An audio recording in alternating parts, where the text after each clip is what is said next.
Hmm. Bismillahirrahmanirrahim. Assalamualaikum warahmatullahi wabarakatuh. Alhamdulillahirabbil alamin wa bihi nasta'inu ala umrid dunya waddin. Shalatu wassalamu ala asyrafil anbiya'i wal mursalin sayyidina wa maulana Muhammadin wa ala alihi wa sahbihi ajmain, amma ba'd. Yang saya hormati Bapak Anatomi Mulyawan serta rekan-rekan alumni SMA 8 Jakarta angkatan 92. 92 masuknya ya Pak Anatomi ya. Kalau saya 92 keluar Pak Agung. masuknya tahun 89. 89. Oh, 89. Oke. Iya. Itu cuma beda 2 tahun kalau ininya. Kalau namanya saya masuk kuliah 87. Iya. Iya, baik. Ini saya diberikan amanah materi yang sangat menarik sekali ya, yaitu tentang pensionpreneur yang sangat relevan rasanya buat kita semua. Oh ya, yang hadir juga dari seluruh Indonesia, ada dari HNI, ada dari yang lain. Karena memang ini sepertinya sebuah amal soleh dari teman-teman Semandel ya, untuk memberikan manfaat bagi masyarakat. Jadi acaranya bukan cuma buat alumni Semandel, tapi juga buat semuanya. Kita bahas sekarang tentang pensionpreneur. Ini bermanfaat terutama buat yang memang menjelang pensiun, tapi sebenarnya tidak hanya yang menjelang pensiun, tapi juga buat kita semua, begitu ya. Baik, saya berikan dulu ada sedikit filosofinya, nanti insya Allah kalau berikutnya sudah penuh dengan kiat-kiat dan strategi taktis untuk kita bisa menjadi pensionpreneur sukses, menjadi entrepreneur sukses, pengusaha sukses, menjelang kita pensiun begitu ya.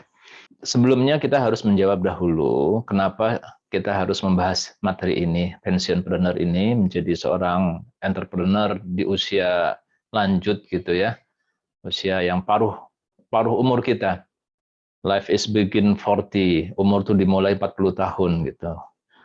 Karena apa yang terjadi 40 tahun itulah akhir hidup kita. Ini sudah nggak berlaku buat kita ini. Karena kita sudah lewat 40 semua gitu ya. Buat kita ini motivasinya beda lagi. Bukan itu motivasi kita. Motivasi kita adalah di usia berapapun kita masih bisa berbuat banyak. Ya contohnya dulu Kolonel Sanders KFC itu baru memulai usaha membuat KFC-nya dengan franchise-nya itu usia 60 tahun. Jadi sudah tua ya. Jadi kita kalau Pak Anatomi baru menjelang 50 tahun jelita. Pak Anatomi ini dan teman-teman sudah jelita, jelang 50 tahun. Itu berarti justru sedang matang-matangnya ya. Dan alhamdulillah saya pun menyaksikan Pak Anatomi ini juga sudah menjadi entrepreneur sekarang, Masya Allah. Dan sudah resign dan sekarang menjadi pengusaha, punya produk sendiri ya, produk jasa, yaitu konsultan hukum. Wah, mantap itu, luar biasa. Barakallahu fiik. Nah, jadi kita harus bertanya dulu kenapa kita harus membahas pensionpreneur. Yang pertama, Bapak Ibu sekalian, bahwa kita tentunya, dan ini sesuai dengan ajaran Islam, kita harus memikirkan legacy, ya, warisan, apa yang kita akan berikan kepada anak keturunan kita. Masalahnya kalau kepegawaian itu bisa nggak diturunin Pak Anatomi? Kan nggak bisa. Jadi pegawai nanti otomatis sekarang nggak bisa KKN lagi. Diturunkan kepada anak cucunya, ya nggak bisa. Yang bisa diturunkan itu, yang bisa jadi legasi kita kepada anak cucu itu adalah bisnis, gitu ya, perusahaan, investasi yang bisa diwariskan. Maka kita ingin sekali, Bapak Ibu sekalian, kita punya legasi buat anak keturunan kita. Itu mantap sekali itu, Masya Allah gitu ya. Dan banyak sekali dicontohkan oleh konglomerat-konglomerat ya, dia sekarang sudah sampai ke generasi ketiga gitu, bahkan ada yang sudah masuk ke generasi keempat, atau menjadi bisnis yang luar biasa.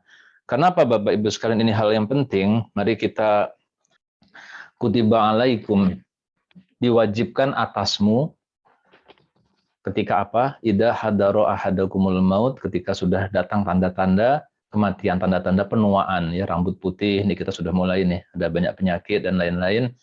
Syarat kedua adalah intaroka khaironil wasiyah. Kalau intaroka khairo, ketika kamu meninggalkan khairo. Khairo ini Bapak Ibu sekalian, arti secara katanya khairo itu adalah kebaikan. kebaikan. Tapi di sini dalam ayat ini artinya adalah harta peninggalan yang banyak, warisan yang banyak. Apa kewajibannya untuk al-wasiyatu? Untuk kita membuat wasiat agar tidak terjadi pertengkaran antar anak-anak kita. Nah, itu. Tapi ayat ini kemudian mansuh dengan hukum waris ya. Tapi di sini menarik adalah Allah menyebutkan harta warisan yang banyak itu sebagai khaira, sebagai kebaikan. Rasulullah mengajarkan kepada kita meninggalkan ahli waris dalam keadaan cukup itu jauh lebih baik daripada meninggalkan mereka dalam keadaan fakir. Hadis ini ketika Amr bin Sa'ad ya, Sa'ad ini adalah salah seorang Sa'ad bin Abi Waqqas ini salah seorang sahabat yang dijamin masuk surga. Nah, maka beliau berkata bahwa ketika Rasulullah SAW itu menjenguk ketika sakit keras, saat berkata, "Ya Rasulullah, sungguhnya sakitku sudah sangat keras saat ini. Sebagaimana engkau lihat, aku mempunyai harta yang cukup banyak, dan aku hanya mewarisi seorang perempuan saja. Bolehkah saya sedekahkan 2/3 dari harta ini?" Maka kata Rasulullah SAW adalah tidak boleh. Bagaimana kalau separuhnya? Kata Rasulullah, tidak juga. Kemudian bagaimana kalau sepertiganya? Kata Rasulullah, ya sepertiga itu sudah cukup. Artinya apa? Kemudian Rasulullah melanjutkan, sesungguhnya jika kamu meninggalkan ahli warismu dalam keadaan cukup, itu lebih baik daripada kamu meninggalkan mereka dalam keadaan miskin, sehingga mereka terpaksa meminta-minta kepada manusia. Dan sesungguhnya apa yang kamu nafkahkan dengan maksud mencari ridho Allah, termasuk kepada keluarga, maka akan mendapatkan ridho Allah Ta'ala. Itu hadisnya muttafaq alaih, hadis Bukhari nomor 4409. Nah, dari sini kita bisa ambil pelajaran bahwa kita bercita-cita untuk meninggalkan legacy buat anak keturunan kita itu adalah sesuatu yang sangat baik dan diperbolehkan gitu ya. Kemudian apa alasan yang kedua? Alasan kedua kenapa kita harus menjadi pensiunpreneur Bapak Ibu sekalian adalah yang kedua nih, menarik ini. Mungkin belum kepikir kalau belum pensiun nih Pak Anatomi nih. Tapi nanti kalau sudah kita pensiun baru tahu bahwa ini beralasan tentang kesehatan. Loh kok kesehatan? Karena nanti kalau kita pensiun tanpa persiapan, kita nggak ada kerjaan, sakit itu. Langsung jadi sakit. Saya punya banyak teman saya perhatikan, di antaranya ada seorang anggota dewan, Pak Anatomi kenal juga, tapi saya nggak usah sebutin namanya. Beliau waktu menjadi anggota dewan sehat sekali, sehat. Tapi begitu selesai menjadi anggota dewan, kurang aktivitas, terus langsung ada post power syndrome, nah sakit, meninggal. Ada lagi yang lebih contoh real lagi, ada lagi seorang anggota dewan juga, beliau sudah 2 periode sebelumnya, 2004, 2009, 3 periode bahkan, 2014 jadi anggota dewan, sehat, bahkan nampak bugar. Tapi kemudian 2014 sudah nggak jadi anggota dewan lagi. Apa yang terjadi? Sakit-sakitan. Nampak tua gitu, kuyu. 2019 alhamdulillah terpilih lagi, sehat lagi sekarang. Jadi hati-hati. Kita ini kalau nanti nggak banyak aktivitas di masa pensiun, jangan bayangkan pensiun itu nyaman, enak, kita bisa tidur-tiduran, plesir sana, plesir sini, tamasya. Nggak kayak begitu. Tidak. Pasti kita akan justru kalau kita berpikir seperti itu, kita akan justru akan sakit, ya, akan sakit kita. Justru kita harus berpikir bagaimana kita punya aktivitas-aktivitas yang bermakna ketika masa pensiun gitu. Sehingga kalau kita lihat kalau Bapak Ibu pergi ke Singapura maupun ke Korea dan Jepang terutama, itu kakek-kakek, nenek-nenek itu pada kerja itu. Ada yang jaga karcis, ada yang di kasir, ada yang mereka pada diperkerjakan di tempat-tempat fasilitas umum. Apa faktornya? Ya ada faktor sih memang usia produktif di sana sangat terbatas ya. Tapi faktor kedua ternyata dari riset kalau orang tua ini dikasih kerjaan, mereka kerja itu malah sehat. Tapi kalau bengong aja itu malah berpotensi sakit. Coba seandainya Anda ini pensiun ya, terus banyak tidur aja, nggak gerak, maka lihat apa yang terjadi. Saya punya teman namanya Buya Syaurium ya, beliau termasuk pemilik Nurul Fikri di Anyer.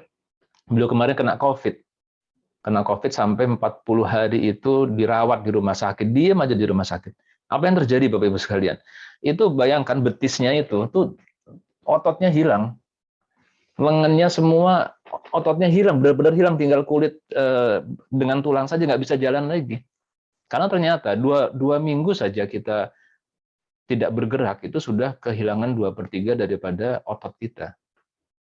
Kalau sampai 4 minggu itu sudah berkurang jauh. Ya. Nah, sehingga yang harus gerak ini bukan cuma otot, tapi juga pikiran gitu. Kalau pikiran kita nggak dipakai ketika masa pensiun, percaya deh itu akan menjadi sesuatu yang sangat berbahaya sekali buat diri kita gitu. Jadi kita harus memikirkan segera Bapak Ibu sekalian, nanti Anda ketika pensiun ini mau ngapain gitu kan. Mau ngapain ya, syukur-syukur bisa bisnis gitu kan, boleh, cakep. Bisa juga untuk kita aktif jadi RT, jadi RW, jadi pengurus masjid, jadi sosial gitu. Nah, itu bagus sekali kalau kita bisa, tapi jangan berpikiran sekali-kali di kepala kita bahwa setelah pensiun kita mau istirahat, saya mau plesir sana plesir sini saja. Nah, itu buang jauh-jauh pikiran seperti itu karena justru itu tidak sehat. Ya. Kemudian yang ketiga, alasan ketiga kenapa kita memikirkan untuk pensiunpreneur kita ini, yang ketiga adalah bahwa kita ingin semakin punya bekal banyak di akhirat. Loh, bukannya kalau kita nanti pensiun bisa memperbanyak ibadah di rumah saja, di masjid, punya banyakin ibadah saja justru bekal di akhirat. Oh, belum tentu Bapak Ibu sekalian, belum tentu. Karena nanti dalam kajian yang lain kita akan belajar bahwa ada amal-amal yang mudha'afah, amal-amal yang pahalanya berlipat ganda. Ternyata bukan amalan infirodi, bukan amalan yang sendirian, ibadah sendirian, tapi amalan-amalan yang punya multiplier efek kepada orang banyak begitu. Jadi justru ketika kita menjadi pengusaha, bisa memberdayakan banyak orang, ya, itu akan memiliki pahala yang luar biasa, apalagi kalau bisa menjadi pengusaha sukses. Dia dengan uangnya itu insya Allah bisa menjadi wasilah, alat sarana dia untuk memperoleh surga Allah Ta'ala. Nah, begitu. Maka sekarang kita bahas tentang pensiunpreneur ini, Bapak Ibu sekalian, bagaimana kita memasuki usia, mungkin persiapan pensiun bahasanya ya, persiapan pensiun. Ada buku dari Syekh Yusuf Qaradawi, Dr. Yusuf Qaradawi. Beliau ulama saat ini yang sangat terkenal lah ya. Nggak usah saya kenalkan, udah pada kenal semua barangkali. Tapi menarik, beliau menulis buku, ya bukunya terakhir termasuk yaitu Malamih Mujtama al-Muslim judulnya, tentang keindahan, kesempurnaan, luar biasanya ajaran Islam. Dan bab 9 itu membahas khusus tentang iktisodi. Oh, itu luar biasa kalau kita baca ya. Kenapa kok namanya iktisodi, ekonomi itu? Tapi saya nggak bahas di sini karena itu bisa satu sesi sendiri membahas hal tersebut.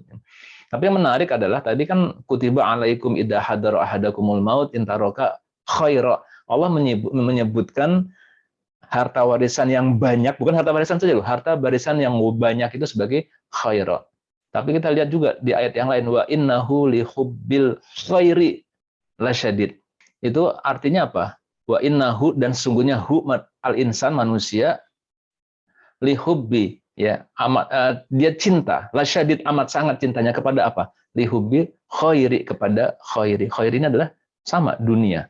Jadi satu sisi Allah itu memperingatkan tentang bahaya dunia kita terlena, tapi sisi yang lain banyak sekali memotivasi kita sebenarnya untuk menguasai dunia. Jadi hal yang tidak bisa dilepas bahwasanya ketika kita sekarang bercita-cita menjadi entrepreneur, menjadi pengusaha, ya itu adalah diantaranya kita harus juga menjadi pemenang di bidang ekonomi. Karena kita ini kebanyakan ketinggalan ya, ketinggalan. Pribumi ini ketinggalan dalam penguasaan ekonomi. Kita harus bisa bersaing ya, minimal sama, kalau perlu bisa melampaui ya, fastabiqul khairat, buat memberikan yang terbaik kepada umat bangsa dan negara ini. Nah, itu yang menarik dari buku tersebut. Nah, ini dia. Jadi kita sekarang berada di sini Bapak Ibu sekalian. Ya, pegawai atau pedagang. Pegawai atau pedagang ini sama, ada kesamaannya ya, mereka masih bekerja dengan sumber dayanya sendiri ya, baik pegawai maupun pedagang. Sekarang kita mau jadi pengusaha nih, menjadi pengusaha besar.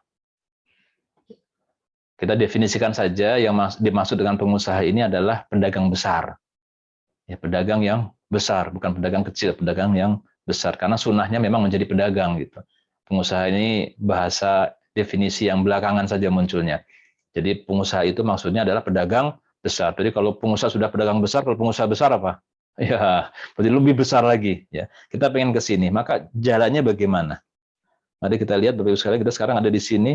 Ada beberapa jalan ya, beberapa cara.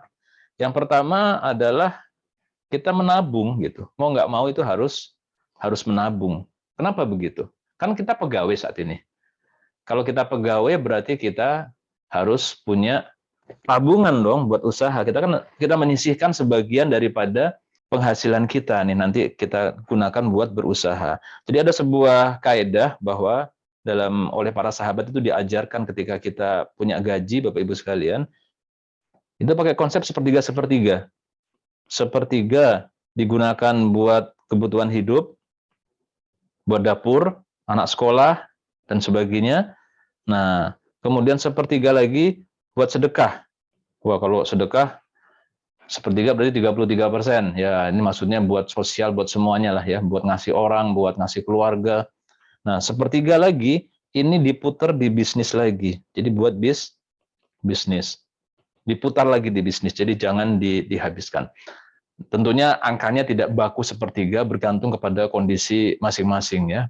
Ya kalau penghasilan dia sudah mencapai ratusan juta atau miliaran ya tentunya nggak perlu sepertiga kebutuhan hidup ya, mungkin 1/10 cukup ya. Dia banyakin ke sedekah dan bisnisnya. Tapi ini konsepnya jangan sampai kita tidak ada yang digunakan semuanya buat kebutuhan hidup, yang tidak ada yang digunakan buat sedekah, dan tidak ada yang di saving. Jadi bisnisnya termasuk kalau masih belum, itu kita siapkan untuk saving yang nantinya buat bisnis.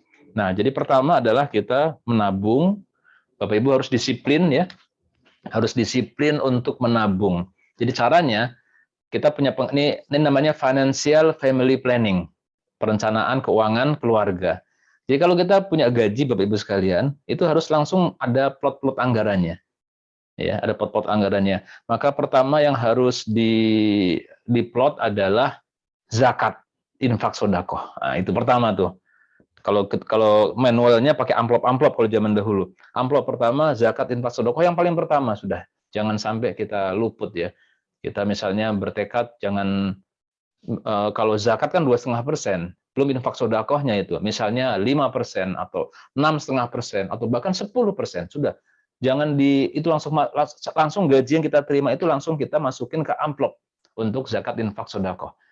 Atau kalau kita sistemnya sekarang sudah pakai bank semua, kita punya rekening sendiri yang kita gunakan buat ZIS ya. Jadi langsung kita alokasikan 6,5% atau 10%, nah nanti tinggal kita salurkan kepada lembaga siswa. Tapi yang kedua harus kita alokasikan adalah saving. Kita harus punya keteguhan hati, bertekad bahwa saya harus saving setiap bulan 10% misalnya. Langsung kita siapkan juga ada anggarannya. Ini cara teknis buat kita mau maju ya. Masuk kita buat saving. Saya kenal orang Tionghoa, orang Cina, Bapak Ibu sekalian, sekarang punya toko, ada berapa ya, mungkin ada 7 atau 6 ya tokonya. Dulu tuh hidupnya susah banget gitu. Tapi yang menarik adalah dia bertahun-tahun, dia makan tuh cuma pakai sayur bening, ya tempe tahu, begitu terus. Padahal dia uang ada ya, uang kalau mau makan enak bisa lah, mau jajan kuliner dia bisa. Tapi dia sangat disiplin, pokoknya sebelum dia terkumpul dana sebesar sekian buat modal bisnis dia akan tirakat dulu dia akan tirakat dulu, dan itu dia lakukan sampai begitu persistennya sampai lama terkumpul modal, dia bisnisnya menghasilkan pun belum dia gunakan buat keseharian, tapi dia kemudian perbesar terus bisnisnya, subhanallah. Nah itu kalau sudah kita punya modal yang mencukupi, maka kita bisa baru melakukan investasi ya kan, karena namanya investasi itu nggak bisa sedikit. Kalau investasi sedikit bukan investasi namanya. Kita nggak akan mendapatkan keuntungan. Atau dari menabung ini kita akan baru bisa mulai usaha begitu. Hasilnya nanti kita mulai usaha. Maka dengan begini kita tahu bahwa persiapan pensiun ini, pensiunpreneur ini bukan nanti nunggu 5 tahun lagi atau berapa sih, 58 tahun, berarti 10 tahun lagi, bukan. Dari sekarang. Harus dari sekarang kita sudah memikirkan buat masa pensiun kita, sudah mulai nabung begitu ya, mulai menabung. Tapi lihat grafiknya di sini, nggak mesti lewat menabung dulu baru mulai usaha. Mulai usaha bisa dari sekarang. Langsung kita sekarang mulai usaha bisa, boleh. Sangat mungkin ya, sangat mungkin. Nanti kita akan bahas teknis kiat-kiatnya, bahwa pada saat ini sambil menjadi pegawai pun kita bisa menjadi pengusaha. Oh, ini banyak ya. Pengalaman kami ini cukup banyak orang yang di masa menjadi pegawai ini dia kemudian menjadi pengusaha sambil berusaha, punya usaha, dan ternyata kemudian usahanya sukses dan dia resign dini dari pekerjaannya. Nah, itu luar biasa. Banyak sekali yang kami jumpai demikian ya. Kemudian yang juga jangan lupa adalah kita ini harus ada belajar bisnis, karena bisnis ini bukan sesuatu yang bisa otodidak begitu saja ya. Karena kalau kita melakukan bisnis begitu saja tanpa adanya mentor, kita akan trial and error-nya terlalu banyak. Jatuh bangunnya terlalu banyak. Ini sangat memakan waktu dan memakan biaya, maka sangat baik kalau kita ada mentor, ada coach ya yang bisa membimbing bisnis kita ini gitu, sehingga lebih tepat ya. Saya lanjutkan. Jadi kita sudah tahu tadi ada punya konsep sepertiga, sepertiga, sepertiga. Sepertiga kita gunakan buat kebutuhan hidup, sepertiga buat saving, sepertiga lagi buat sepertiga buat kebutuhan hidup, sepertiga buat sedekah, dan sepertiga lagi adalah buat masuk ke bisnis kita, diputar kembali di bisnis kita. Nah, enaknya begini Bapak Ibu sekalian, kalau kita nabung nih, Bapak Ibu nabung, punya saving ya, punya saving. Ingat, yang di saving itu sudah dizakati ya, penghasilan yang sudah dizakati, sudah disedekahkan, sudah dibersihkan. Tapi nanti ketika setahun mencapai haul dan nisabnya, dizakati lagi itu. Jangan saving itu tetap harus zakat. Waduh, berat dong kok dizakati terus. Oh, jangan mikir berat Bapak Ibu sekalian, jangan mikir berat. Karena apa? Justru itulah kebaikan pahala yang kita peroleh dari harta kita ya. Bersyukurlah kita masih bisa memberikan zakat ya, bukan menjadi mustahik tapi menjadi muzaki. Oke. Ketika kita punya tabungan, kita punya modal kerja, Bapak Ibu, kita punya cash. Kita punya cash. Makanya zaman sekarang ini ada sebuah pepatah atau idiom mengatakan cash is the king. Cash is the king. Kas itu raja. Kenapa? Kalau kita ready, kita punya cash, itu peluang itu berseliweran. Betul. Saya merasakan sendiri. Ya, peluang itu berseliweran. Nah, yang namanya sukses atau untung itu adalah perpaduan antara kesempatan dengan kemampuan. Sekali lagi, yang namanya untung atau sukses ketika bertemunya kesempatan dengan kemampuan gitu. Nah, repotnya apa? Pas kesempatan ada, kita nggak punya uang, nggak punya kemampuan, lewat deh barang, nggak bisa kita ikut, ya kan? Tapi kalau kita ready, kemampuan ada, kesempatan tuh datang aja gitu. Nah, ketika kita ready cash ini, kita bisa memperoleh banyak peluang untuk Bapak Ibu sekalian punya kesempatan memperoleh untung-untung kecil yang terus bisa menjadi modal, diakumulasi terus sampai akhirnya bisa menjadi modal yang besar, bisa memulai usaha, bisa menjadi usaha yang besar sampai bisa menjadi pengusaha besar insya Allah. Nah, itu jadi tadi kita sudah belajar Bapak Ibu harus mau mulai menyisihkan uangnya untuk menabung. Pertanyaannya, ayo, pertanyaan, adakah sebenarnya syariahnya atau aturan dalam agama ini yang nyuruh menabung, ada nggak? Nah, ini hadisnya. Nah, yang bawah ya. Qultu, aku berkata, ya Rasulullah, wahai Rasulullah, inna min taubati, jadi beliau merasa melakukan kesalahan yang besar dan ingin taubat, kemudian an khali'a minal malin sodakotan. Jadi bisakah aku bertaubat dengan aku sedekahkan semua hartaku ini ilallahi wa rasulih wa ila rasulihi sallallahu alaihi wasallam. Untuk Allah dan Rasul. Jadi ya Rasulullah, aku punya kesalahan yang besar, aku melakukan dosa besar, aku ingin taubat. Bisakah aku bertaubat dengan aku serahkan semua hartaku untuk Allah dan Rasulnya? Maka apa jawaban dari Rasulullah sallallahu alaihi wasallam? Qala amsik alaika ba'da malik fahuwa khairul laka. Tahanlah ya sebagian dari hartamu untukmu, maka ia akan menjadi kebaikan bagi kamu. Nah, gitu. Jadi Rasulullah melarang ketika mau sedekah semuanya, suruh nahan. Berarti ini suruh kita ada saving ya buat kehidupan kita. Fa ini umsiku sahmil ladzi bi Khaybar. Oh, seorang tadi mengatakan bahwa aku sudah punya yang ditahan tadi, di saving tadi itu tanah di Khaybar. Oke. Jadi Bapak sekalian itu tentang menabung untuk kita mendapatkan modal kerja, Maka berikutnya apalagi Bapak Ibu, nah tadi sudah kita lihat kalau kita sudah bisa menabung, kita akan bisa menjadi investasi atau memulai usaha. Nah, saya bayangkan begini Bapak Ibu.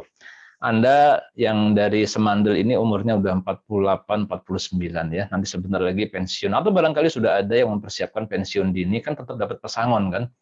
Kalau ASN itu boleh pensiun dini kalau sudah 20 tahun bekerja, kalau nggak salah, dan umur itu ada minimalnya, lupa saya apa 45 atau 50 ya, itu ada syaratnya.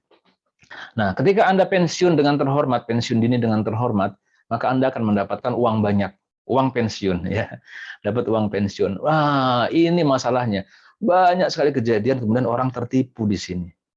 Banyak orang kemudian uang pensiunnya habis karena dia terkena penipuan dan lain-lain. Kenapa? Ya bayangkan, dia 50 tahun, 55 tahun bekerja, tidak punya pengalaman di bidang investasi maupun usaha. Tiba-tiba pegang uang yang banyak, dia mau berinvestasi dan mau berusaha. Ini akan terjadi masalah yang besar. Betul Bapak Ibu sekali. Maka kita harus punya beberapa panduan dalam kita biar tahu ya investasi ini. Ini perlu banget saya menyampaikan berkali-kali dalam setiap forum kepada berbagai komunitas ya. Dalam berbagai kesempatan saya kasih beberapa sampelnya bahwa yang namanya penipuan, orang tertipu ini berkali-kali dan kejadiannya mirip semua. Nah, ada sebuah kalimat yang bisa menjadi patokan Bapak Ibu sekalian dalam kita berinvestasi, yaitu kalau kita menemukan too good to be true. Apa too good to be true itu? Terlalu indah, terlalu bagus, terlalu mudah untuk terjadi. Nah, itu artinya sama dengan bohong, fake, scam, ya penipuan. Begitu. Jadi kalau suatu ada yang menawarkan kemudian bagi hasilnya atau bunganya itu ternyata 2-3 kali lipat bahkan lebih dari tingkat suku bunga umum, segeralah waspada. Itu ciri-ciri penipuan. Karena kita kemudian akan terjebak, akan tertipu ketika kita punya sifat serakah, ya, greedy. Greedy itu serakah, maka itu akan terjadi. Dan ini terjadi berkali-kali. Terjadi berkali-kali. Apalagi di zaman sekarang, Bapak Ibu. Saya ceritakan yang zaman dahulunya ya. Saya pernah ke Purbalingga.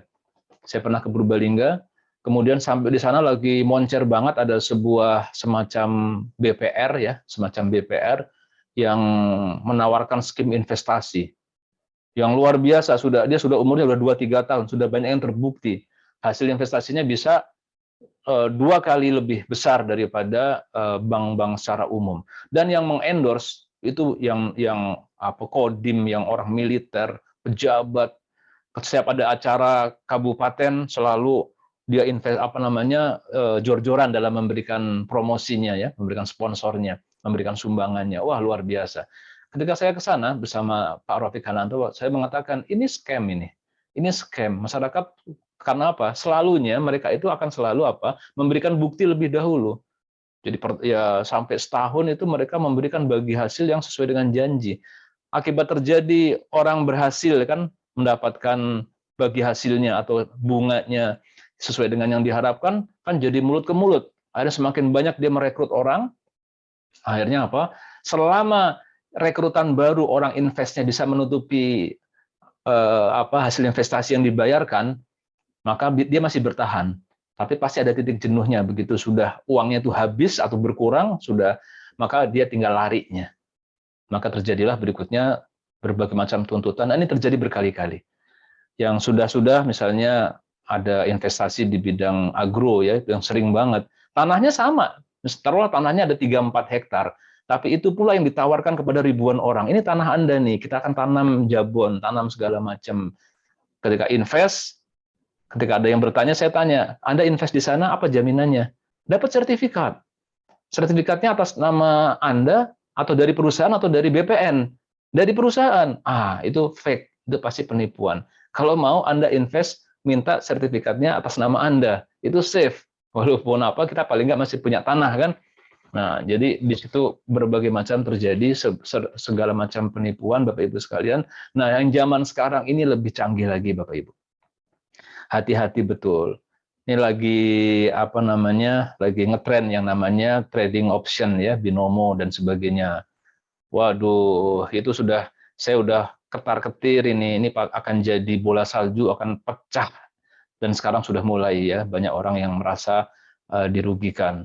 Itu angkanya nggak main-main Bapak Ibu, triliunan itu kerugiannya. Nah, ini yang bahaya.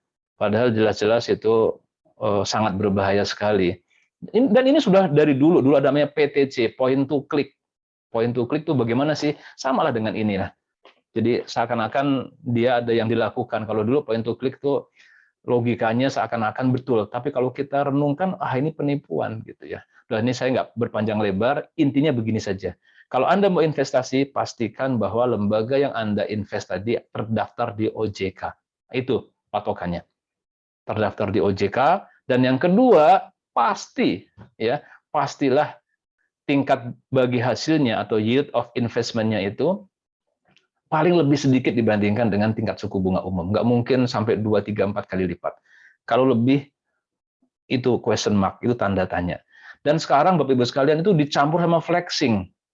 Itu jadi masalah. Apa itu flexing? Ini manusia semuanya penonton tertipu dengan flexing. Flexing itu apa? Orang pamer kekayaan. Jadi seakan-akan apa kalau orang pamer kekayaan dengan tas, dengan mobil sport, dengan rumah yang begitu bagus luar biasa, kan udah mulai itu ada tuh trader, saya nggak sebutkan namanya ya, trader pamer punya Lamborghini 3. Orang mengatakan dia sebagai dipromosikan sebagai pelaku. Wah, kalau dia bisa melakukan seperti itu, saya pasti bisa juga gitu. Oh, di mana dia tradingnya? Oh, di sini. Ikut. Akhirnya apa? Yang jadi ribuan orang dirugikan. Ya, itu flexing namanya. Karena apa sebenarnya? Coba lihat, sekarang ini era flexing yang luar biasa. Orang pamer kekayaan. Padahal itu semuanya kebanyakan adalah penipuan. Kalau orang kaya beneran, dia nggak akan show off kekayaan. Nggak bakalan, Bapak Ibu. Dia tentunya akan lebih mementingkan kekayaannya ini dia nikmati dengan privasi. Karena bahaya zaman sekarang kalau diumbar, di show off kekayaannya tersebut, mobilnya, rumahnya, bahkan rekening banknya, maka pajak langsung lihat, pajak langsung ngejar, dan terbukti beberapa influencer flexing ini kan dikejar sama pajak.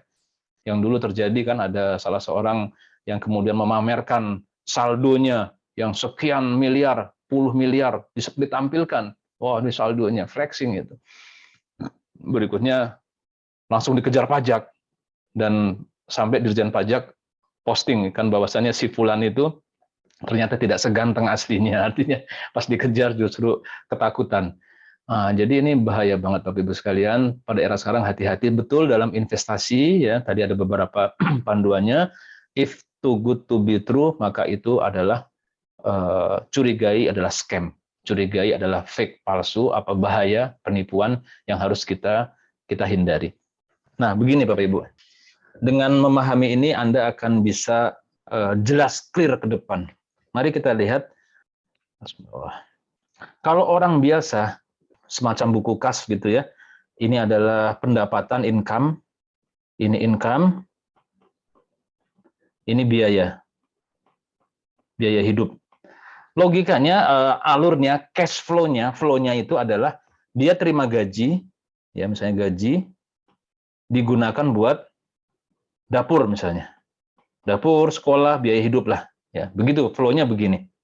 Oke, ini yang sangat normal. Tapi kalau namanya kebutuhan tuh nggak ada ukurannya, dan kalau income itu terbatas, maka seringkali kemudian orang mencari, ini kita namain aja di sini adalah hutang ya, liabilities, hutang. Nah, ini aset. Dia tidak cukup dengan gaji, maka kemudian dia mencari yang lain, dia mengambil hutang, begitu. Akibatnya, gajinya akan dibagi dua. Sebagian buat membayar hutang, sebagian buat biaya hidup. Kan gitu ya. Sehingga pihak bank itu punya cash ratio kalau menentukan kredit itu dipenuhi atau tidak, bahwa cicilan atau kewajiban yang diambil dari gaji itu tidak melebihi 30% dari income-nya. Jadi kalau income dia 10 juta, maka cicilannya tidak boleh lebih dari 3 juta. Nah, itu yang dianggap normal, walaupun itu sebenarnya tidak normal. Nah, inilah cash flow-nya orang yang umum, orang yang hidupnya akan susah. Nanti semakin lama, cicilannya semakin banyak buat bayar hutang, akhirnya ke dapurnya semakin habis, yang disebut dengan gali lubang, tutup lubang. Maka sekarang bagaimana yang betul, Bapak Ibu sekalian? Bagaimana yang benar? Yang benar kita warnain hijau ya. Nah, yang benar bagaimana? Yang benar Bapak Ibu sekalian bahwa biaya hidupnya itu, bahkan orang-orang kaya, ini kita ngomong orang kaya, dia diambilkan dari hasil investasi. Nah, diambilkan dari hasil investasi di sini. Jadi dia tidak mengambil untuk biaya hidup itu dari gaji, karena orang-orang super kaya nggak ngambil gaji, ya kan? Kalaupun dia punya income, punya pendapatan, dia akan gunakan buat memperbesar asetnya. Nah, beda nggak sekarang pola cash flow daripada orang kaya dengan orang miskin? Maka orang kaya di sini yang menarik, dia tidak pernah bekerja untuk uang.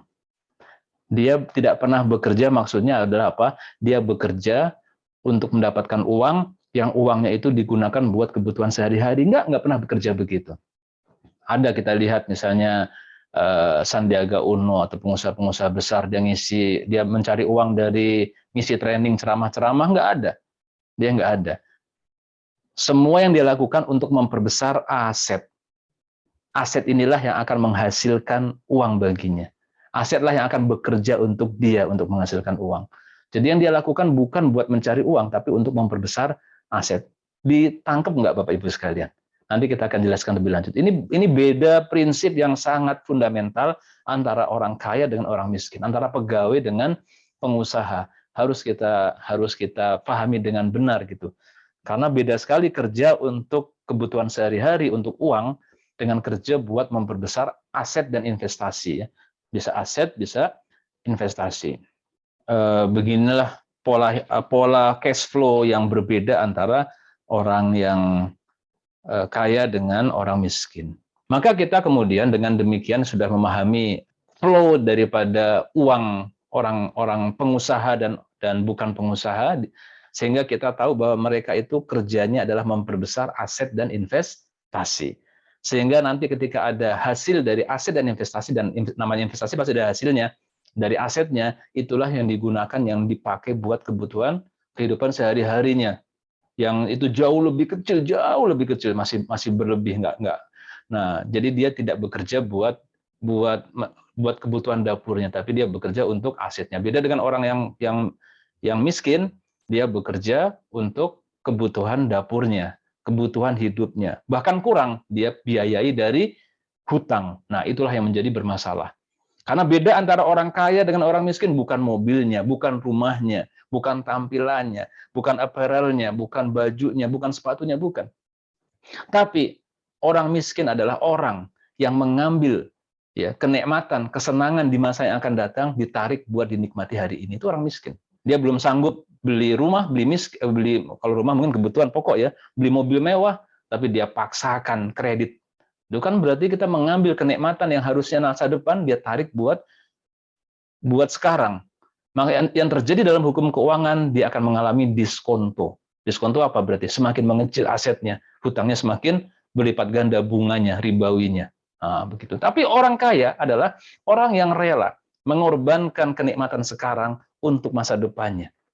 Yang terjadi adalah kemudian justru bukan diskonto, justru akan mendapatkan pelipat gandaan di masa yang akan datang. Nah, itulah beda logika, beda paradigma, beda karakter daripada orang kaya dan orang yang tidak kaya. Pengusaha dengan pegawai. Maaf, saya tidak kemudian mendiskreditkan pegawai ya. Pegawai juga baik, bagus sekali, semuanya punya kontribusi. Ya, cuman bahasan kita sekarang saat ini tentang itu. Sehingga Bapak Ibu sekalian, dengan demikian kita tahu ya, mulai berpikir, kalau Anda mau jadi pengusaha, pensionpreneur, entrepreneur, maka mulailah berpikiran untuk memperbesar aset, memperbesar investasi. Salah satu caranya menabung, salah satu caranya itu. Bukan satu-satunya cara, masih banyak cara yang lain. Oke, satu-satu ya. Karena saya yakin bahwa mencernanya juga harus butuh waktu. Baik. Yang berikutnya, saya ingin lagi merubah dahulu paradigma kita agar bisa paham Bapak Ibu sekalian. Saya tanya dahulu kepada Bapak-bapak Ibu-ibu, ada orang punya gaji 10 juta dengan orang punya kontrakan yang hasilnya sama-sama 10 juta.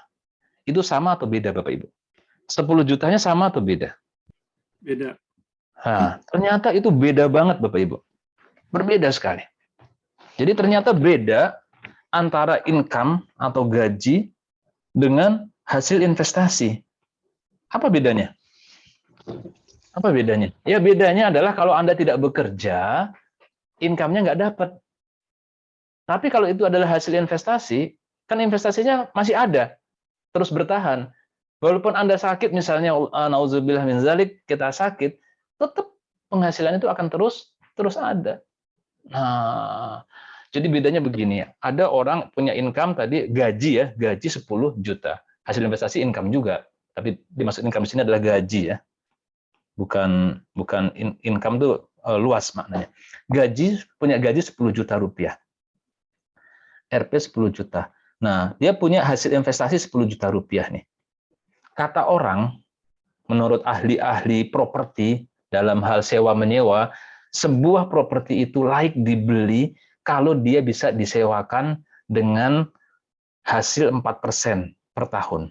Itu sudah layak untuk dibeli.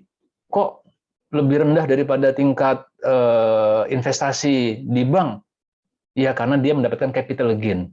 Karena asetnya, propertinya juga akan terus meningkat, ya kan? Maka 4% itu sudah cukup. 4% dari hasil bersih ya, dikurangi dengan biaya pemeliharaan, biaya collectingnya dan sebagainya, dia dapat 4% bersih, itu sudah investasi yang sangat cukup menarik untuk dieksekusi gitu. Tapi di samping itu dia mendapatkan capital gain berupa apa? Peningkatan dari harga propertinya tersebut, kan begitu. Sekarang kalau orang mau punya hasil investasi 10 juta, hasil investasi 10 juta. Maka dia perlu aset berapa? Kalau dengan patokan 4% ini. Maka kalau ini dibagi berapa jadinya? Berarti 250 juta. Betul nggak? 250 juta ini setahun. 10 jutanya setahun. Kita maunya 10 juta per bulan loh. Kurang jelas. 10 juta per bulan. Maka kali 12 saja deh, gampang hitungnya. Harusnya nggak begitu, tapi biar gampang saja dikali 12. Berarti dia harus punya aset senilai 3 miliar.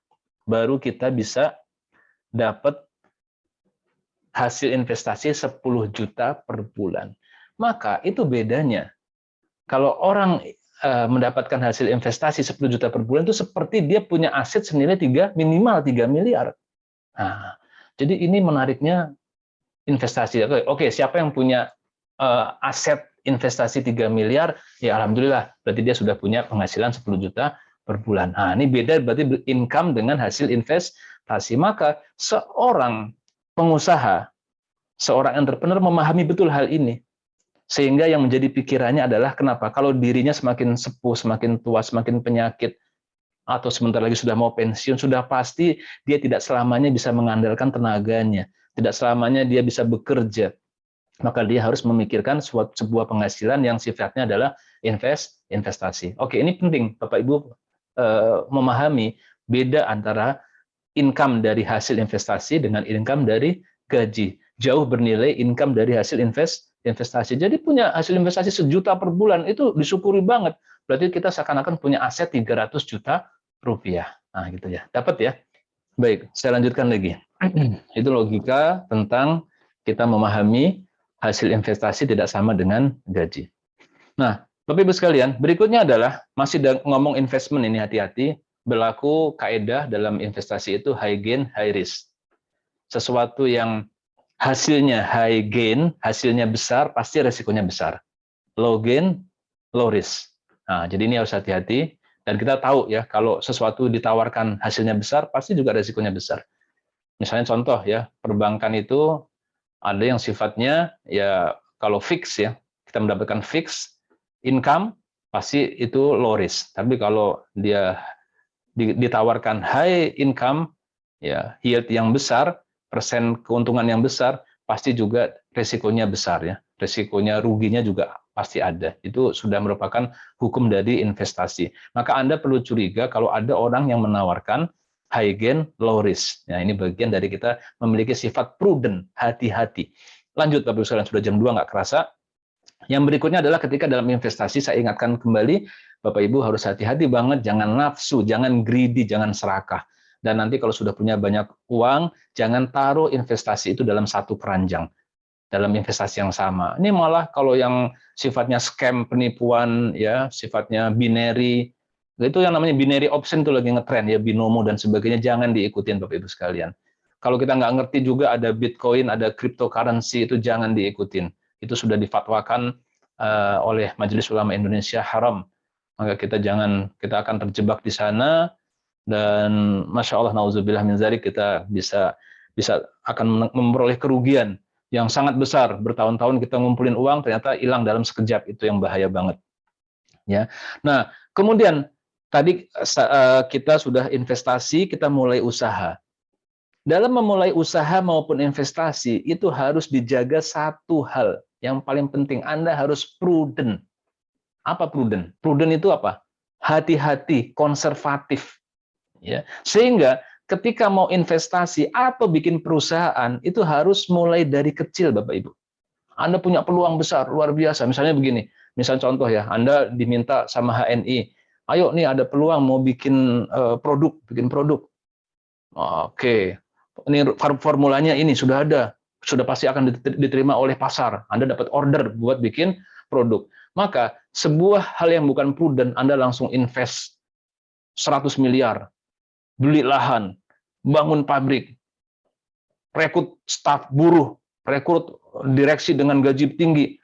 Biasanya pola pekerjaan, pola bisnis seperti itu akan rugi dan hancur. Apa yang harus dilakukan? Prudent. Prudent itu adalah mulai dari kecil, uji coba, kalau berhasil scale up. Tambah lagi, tambah lagi, tambah lagi. Sehingga yang dilakukan apa? Kalau contoh seperti tadi, Anda dapat order buat bikin produk yang jelas diterima pasar. Pertama, nggak perlu bikin pabrik. Anda bisa melakukan namanya maklun. Ya. Sudah banyak toll free ya, perusahaan-perusahaan yang menawarkan maklun. Kita maklun dulu begitu. Jadi nggak ada investasi ya. Sedikit mungkin kita melakukan investasi. Nah, nanti kalau sudah memang ternyata omsetnya besar, permintaannya banyak, baru kita berpikiran kalau mau invest, bikin pabrik sendiri boleh, tapi itu nggak menjadi kemestian pada saat ini. Karena zaman sekarang ini definisi aset itu berbeda dengan zaman dahulu. Kalau dahulu yang dibilang aset yang hebat itu adalah pabrik yang besar, pabrik yang megah, adalah karyawan yang banyak, gedung yang mentereng, nah itulah aset. Tapi saat ini bukan itu lagi, Bapak Ibu. Saat ini terbukti misalnya Unilever itu nggak punya pabrik. Unilever sebesar itu nggak punya pabrik, ya kan? Bahkan yang besar-besar seperti Airbnb, sebuah perusahaan penginapan yang terbesar, nggak punya hotel satupun. Ya, Gojek, Gosen, Grab dan sebagainya nggak punya armada kendaraan sedikit pun. Ya, ternyata itu berubah. Bukan itu, bahwa saat ini yang dinamakan aset bukan lagi sebuah hal yang sifatnya fisik seperti masa dahulu, itu berubah drastis. Kalau bisa di outsource, lebih baik di outsource dahulu ketika kita bisnis. Tapi yang penting betul adalah bisnis kita ini menguntungkan. Nah, modalnya tidak terlalu besar, tapi untungnya gede. Itu yang keren. Ya, itu yang bagus. Sehingga kita harus selalu menjaga bisnis kita ini lincah, agile. Coba bayangkan ketika masa pandemi saat ini, betapa banyak perusahaan-perusahaan yang kemudian mengalami penurunan, ya kan, drastis penurunannya. Jadi kalau menyangka bahwa pabrik yang besar, buruh yang banyak itu adalah aset, Anda bisa melihat apa namanya, yang perusahaan konveksi yang besar itu, yang punya India, itu ternyata menjadi masalah. Dia dihadapkan pada masalah hukum, harus mem-PHK sekian banyak buruhnya, dari gitu dia pontang-panting cari uang, akhirnya malah melanggar hukum ya, kena kasus hukum. Oke, lanjut. Jadi hati-hati, kita harus prudent dalam memulai investasi. Kalau perlu dari kecil dulu, lama-lama bisa scale up membesar. Kemudian berikutnya, pastikan Bapak Ibu sekalian, kita di akhir masa hidup kita ini jangan sampai kemudian malah bergelimang dengan ribawi, jangan sampai.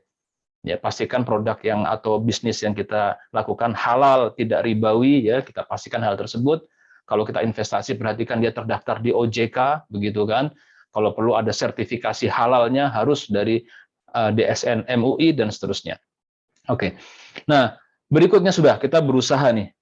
Berusaha ini nanti ini sebenarnya nggak mungkin kita bahas dalam waktu 2 jam ya, sehingga pelatihannya itu pasti akan terbuka banyak hal.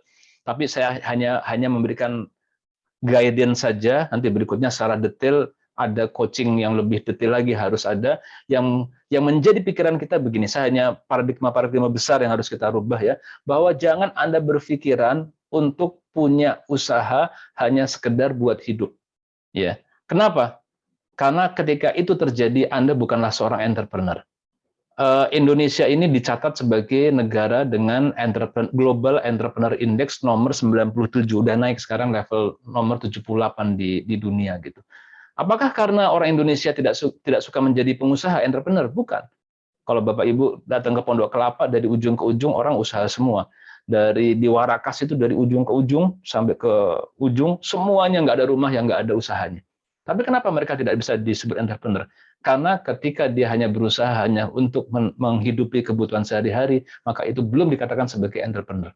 Seorang entrepreneur harus punya yang namanya growth mindset, punya pikiran untuk terus bertumbuh. Karena kalau kita terjebak dalam skala kecil, itu adalah sebuah pekerjaan yang paling menderita, Bapak Ibu. Skala kecil maksudnya apa? Kita semuanya yang ngurusin.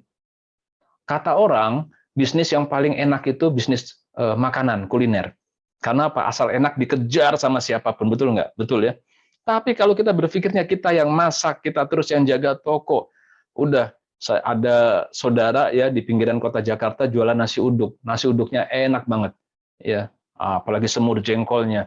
Dari tahun 80-90 dia buka jam 4 sore sampai jam 6 sudah satu kuali nasi uduk dengan lauknya habis. Sekarang tahun 2022 masih tetap satu kuali juga jam 4 sampai jam 6. Tidak lagi nambah lagi, nggak nyambah cabang, nggak nambah rumah makan, nggak nambah jam bahkan. Ketika ditanya, kan sudah cukup buat apa nih pada kuliah semua nih. Nah, itu tidak punya growth mindset.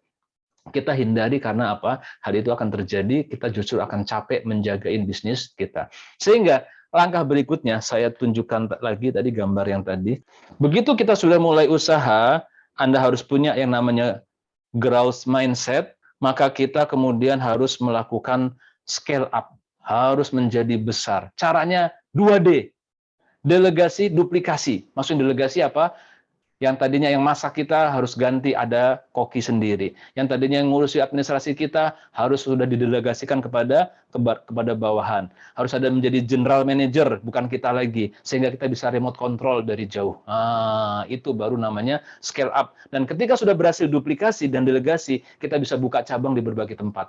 Salah satu caranya adalah franchise. Walaupun franchise hati-hati ya. Franchise hati-hati. Banyak yang kemudian franchise malah lemahnya sistem franchise malah kemudian diambil alih oleh orang lain. Saya nggak bisa panjang lebar di sini karena waktu nggak memungkinkan. Barulah kita bisa menjadi pengusaha yang besar. Oke. Jadi ketika kita mau mulai berusaha, Bapak Ibu, pastikan bahwa usaha Anda bisa di scale up. Dan cara scale up itu adalah dengan delegasi dan duplikasi. Dan kita sudah belajar bahwasanya aset paling besar tadi bukan pabrik yang besar, bukan karyawan yang banyak. Lantas apa?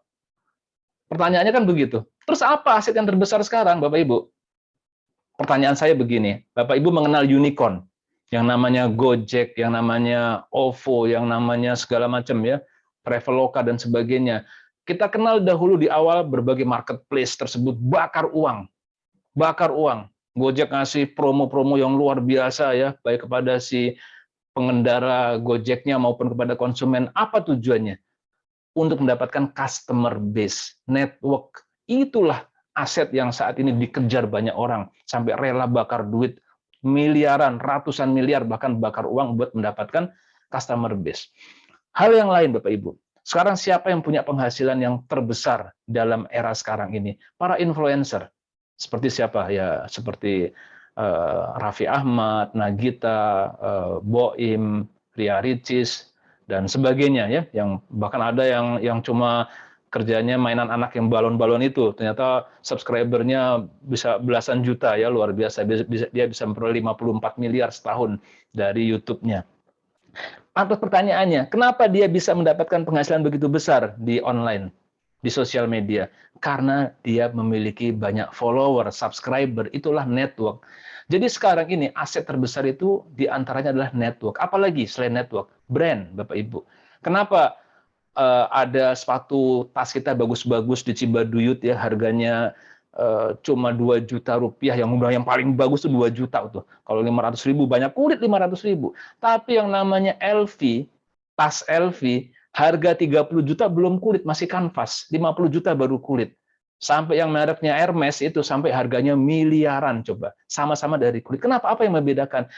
Yang membedakan ya haknya itu, Hermesnya itu, LV-nya itu, brand, kekuatan brand. Itu menjadi aset yang luar biasa ya, yang sangat mahal. Jadi kerjanya adalah bagaimana membangun brand. Kita harus berpikir ke sana nantinya. Oke, lanjut Bapak Ibu sekalian. Yang dasar-dasar, saya nggak bisa teruskan semuanya. Saya hanya memberikan kata kunci sebelum kita tutup ya.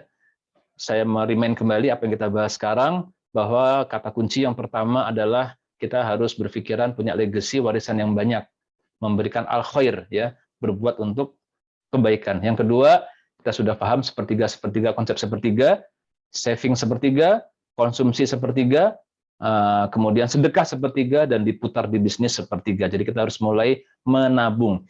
Yang ketiga, kata kuncinya prudent. Bahwasanya ketika kita mau investasi, mulailah dari kecil, yang safe, tidak langsung besar. Kemudian hindari yang namanya too good to be true, sesuatu yang muluk, sesuatu yang menggoda, yang nggak wajar, ini kita hindari. Dan kita pun juga sudah tahu bahwasanya kata kunci berikutnya adalah memperbesar aset. Seorang pengusaha berpikirnya memperbesar aset, bukan kemudian hanya menikmati income yang digunakan buat kebutuhan sehari-hari. Kemudian kita pun juga sudah meredefinisi aset dan liabilitas, bahwa yang namanya aset itu bukanlah gedung yang tinggi, karyawan yang banyak, dan lain-lain. Tapi aset saat ini bisa berarti adalah customer base yang kokoh, network, jaringan, dan juga brand, dan lain-lainnya.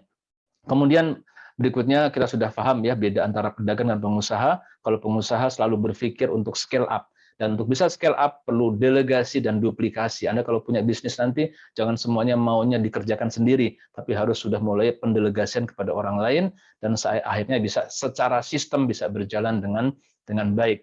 Nah, berikutnya lagi adalah yang belum sempat terbahas, yang paling penting dalam bisnis ini, dalam bisnis kita ini, Anda harus punya attitude, punya karakter. Attitude dulu atau sukses dulu? Attitude dulu. Kalau kita attitude sudah benar sebagai pengusaha, karakter sudah benar sebagai pengusaha, sukses itu akan ngikut. Ya, sukses itu akan ngikut. Tapi kalau kita attitude belum benar, karakter belum benar, kita sukses pun, maka kesuksesannya akan cepat hancur. Dan untuk punya attitude dan punya karakter dan memudahkan untuk kesuksesan, Anda harus punya mentor dan lingkungan yang baik. Mentor dan lingkungan yang positif. Anda harus sering berkumpul dengan orang-orang yang positif. Ya. Dan berikutnya adalah kita harus siap untuk berusaha. Ini belum saya bahas karena waktu tidak memungkinkan. Nah, silakan bagi kita yang mau menjadi entrepreneur, itu panduan-panduan secara umum. Sebagai alternatifnya, Anda bisa, saya memberikan saat ini satu alternatif yang bisa Anda lakukan. Misalnya Anda berjuang menjadi entrepreneur bersama HNI, Halal Network Internasional. Ini potensi yang sangat luar biasa, di mana banyak sekali, alhamdulillah, yang tadinya pegawai-pegawai sekarang punya penghasilan yang sangat mencukupi. Di antaranya di Tebing Tinggi, Bukit Tinggi itu ada Pak Sumarno dan Bu Tuti ya, beliau guru SMK, Masya Allah, tahun 2012 bergabung dengan HNI. Nah, nggak berapa lama penghasilan sudah lumayan. Kemudian Pak Sumarno-nya resign dari guru.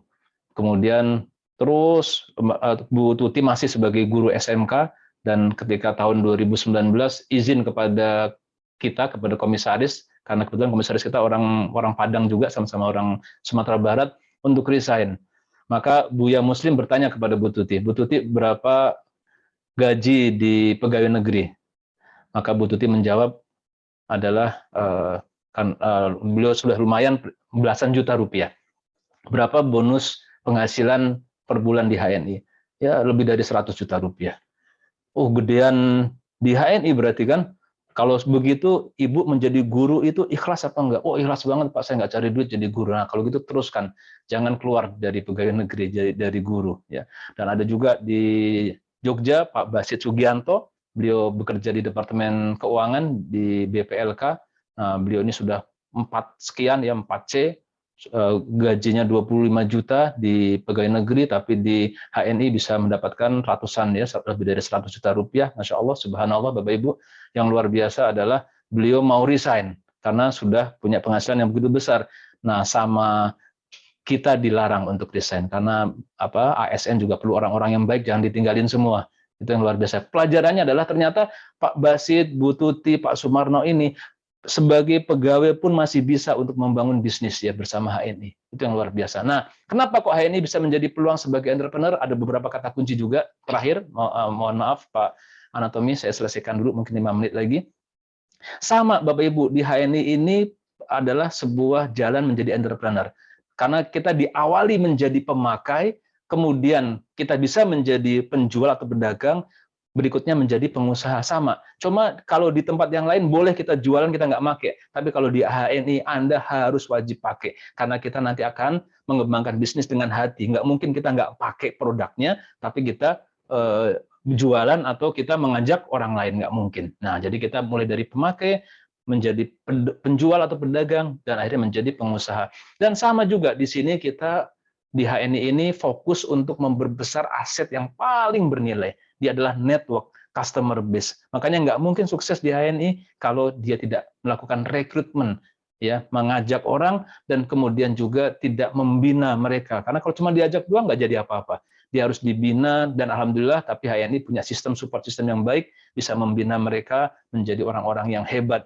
Kemudian juga di HNI ini sama dengan yang saya katakan tadi, di sini ada sarana di mana kita didampingi, belajar bersama mentor. Kita ada mentornya, ada coachnya, sehingga kita minim dalam trial and error. Ya.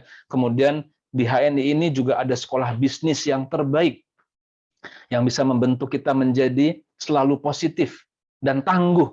Ya, dan yang paling penting apa? Terbentuk tadi syarat sukses, punya attitude dan punya knowledge. Kalau kan ada permainan angka-angka itu kan, kalau attitude di jumlah 100, knowledge di jumlah 78. Jadi bukan hard work, bukan segala macam, tapi attitude dan knowledge yang paling pas. Dan yang paling luar biasa di sini kita berkumpul dengan orang-orang yang positif dan sukses. Itu yang membuat saya senang sekali berkumpul dengan orang-orang di sini ya. Karena kalau kita berkumpul dengan orang-orang yang positif, kita akan menjadi positif, nggak banyak ngeluh, nggak banyak curcol, nggak banyak ngedumel ya. Kita akan terus menjadi bisa ketularan menjadi sukses. Dan di sini pun juga sama, di sini tidak perlu modal yang besar.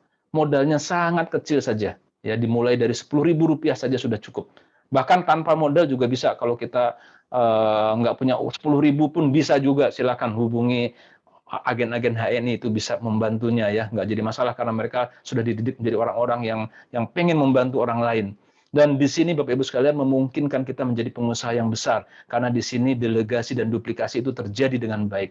Kita nggak mungkin bisa sukses kalau kita tidak melahirkan leader-leader yang hebat di bawah kita. Itulah proses delegasi dan duplikasi. Maka kita akan menjadi pengusaha yang besar, yang berpenghasilan ratusan juta rupiah, bahkan insya Allah miliaran. Itu bisa kita peroleh di sini per bulan ya. Bukan setahun sekali, bukan sekali seumur hidup. Ini penghasilan per bulan itu insya Allah. Ya, karena produk kita begitu baik, bagus, harganya terjangkau, dan juga dari bangun tidur sampai tidur kembali ada begitu banyak produk yang berkualitas halal, berkualitas terbaik yang bisa kita pasarkan. Nah, bagaimana kalau Anda ingin menjadi entrepreneur lewat HNI? Cukup Anda hubungi orang yang menghubungi Anda bergabung di Zoom ini. Kalau orang semandel bisa menghubungi Pak Anatomi. Nah, begitu. Itu saja Pak Anatomi. Saya cukupkan materinya. Kita bisa diskusi lebih banyak. Assalamualaikum warahmatullahi wabarakatuh. Langsung ke Pak Agung bertanya. Silakan Bu Yanti. Assalamualaikum warahmatullahi wabarakatuh, Pak Agung. Waalaikumsalam warahmatullahi wabarakatuh. Berbahagia sekali punya kesempatan untuk bertatap muka langsung dan belajar dari Pak Agung. Masya Allah, luar biasa. Saya mau bertanya, ada beberapa hal mungkin Pak Agung ya. Pertama, sepertinya Pak Agung pun punya pengalaman sebelumnya mungkin menjadi pegawai ya Pak Agung ya, kemudian mendirikan aset yang seperti ini. Mungkin bisa sedikit Pak Agung kasih pengalaman pribadinya bagaimana yang mungkin bisa kita contoh secara nyata itunya. Satu pertama itu. Kedua Pak Agung kedua bahwa kalau memang semua orang punya mindset bahwa suatu saat akan punya bisnis, bagaimana nanti juga dengan pegawai-pegawai yang kita rekrut. mereka mungkin juga akan berpikiran bahwa mereka akan menjadi pengusaha juga, jadi kita nanti kehilangan pegawai kalau kayak gitu. Itu yang saya Betul, berpikir betul, ya. betul, betul. Kayak gitu. Terus yang ketiga Pak Agung, saya seorang profesional, saya seorang dokter gitu ya Pak Agung. Kalau kita kemudian ingin merambah bisnis, tapi bisnisnya itu yang sesuai dengan passion kita. Kadang-kadang bagaimana ya Pak Agung, menyatukan antara bisnis yang tadi ya kita mencoba untuk prudent, tapi juga tetap sesuai dengan passion kita gitu. Iya. Itu kadang-kadang kan harus cari kesesuaiannya. Mohon sarannya Pak Agung. Demikian dari saya. Jazakallahu Iya. khair. Wah, ini pertanyaannya benar-benar bagus banget. 3 pertanyaan tapi benar-benar berkelas Bapak Ibu sekalian. Saya mencoba menjawabnya justru kalau pengalaman pribadi nanti saja belakangan. Bagaimana kalau kita punya karyawan terus kita ajarkan entrepreneur nanti malah kabur, kan begitu. Jadi Bapak Ibu sekalian, sebuah perusahaan yang baik selalu berorientasi kepada SDM ya. Kalau Bapak Ibu mengenal yang namanya balance scorecard yang digunakan buat membentuk KPI dan sebagainya ya dari perusahaan, itu yang paling bawah, aspek yang paling bawah adalah aspek SDM. Ya, baru bisnis proses sampai ujungnya marketing atau internal proses, baru berikutnya adalah laba atau rugi, laporan keuangan. Jadi kalau ada masalah di atas semuanya berawal dari SDM, dari karyawan. Oke.